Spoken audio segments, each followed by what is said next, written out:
Umalma ang mga mambabatas mula sa Kamara at sa Senado sa panibagong pag-atake ng China sa ating mga tropa sa West Philippine Sea. Yan ang ulat ni Mela Lesmoras.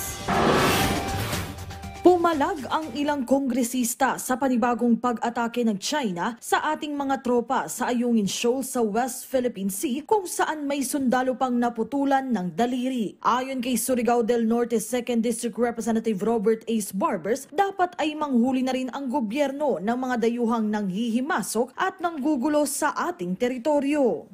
Nananawagan tayo sa kanila, respetuhin nyo naman yung aming bansa. Teritoryo namin ito eh. Kapag sila ay pumasok o nag-trespass sa ating teritoryo, dapat manghuli rin tayo. Hulihin din natin sila.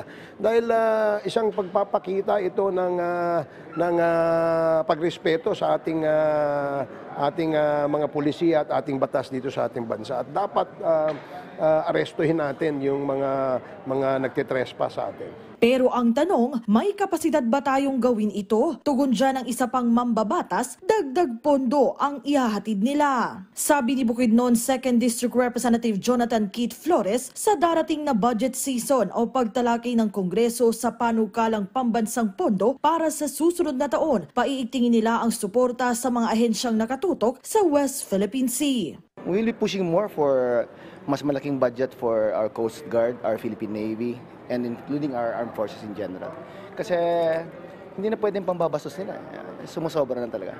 Sa Senado, pumalag din ang ilang mambabatas sa panibagong agresyon ng China. Para kay Senate President Pro Tempore Jinggoy Estrada, hindi katanggap-tanggap ang nangyari na blatant violation anya sa ating karapatan sa ilalim ng international law. Si Senate Majority Leader Francis Tolentino sumulat na rin sa DFA para irekomenda ang paghingi ng tulong ng Pilipinas sa International Committee of Red Cross sa Geneva, Switzerland. Ang ilang eksperto naman naghayag din ng kani-kanilang pananaw sa issue. Para kay dating Defense Secretary Orly Mercado, dapat nang palakasin ng pamahalaan ang mga hakbang hinggil sa tensyon sa WPS.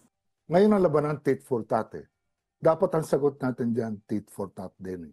Dahil baka meron tayong mga sektor sa bayan natin, natatakot na, bakit baka girahin tayo, kaya ba natin ng China? Bakit pa tayo nag-armed forces kung hindi rin tayo lalaban? Kumuha tayo ng water cannon at gawin natin yung tubig ng Pasig River, yung maruming tubig. Yun ang ibomba natin, tignan natin kung di puro galis ang mga Chinese Navy nila. Sa punto de vista segment naman ng Rise and Shine Pilipinas, binigyang diin ni Professor Antonio Contreras na mas mainam kung laging may media na kasama sa resupply mission ng ating mga tropa. Kasi nangyari to na walang journalist na naka-embed doon. Kapag may mga journalist na naandun, medyo hanggang pambubuli, pangharas ang ginagawa ng China, hindi talaga nagkakaroon ng sakitan.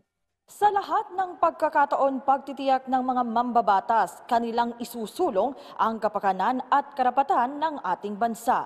Mela Lesmoras para sa Pambansang TV sa Bagong Pilipinas.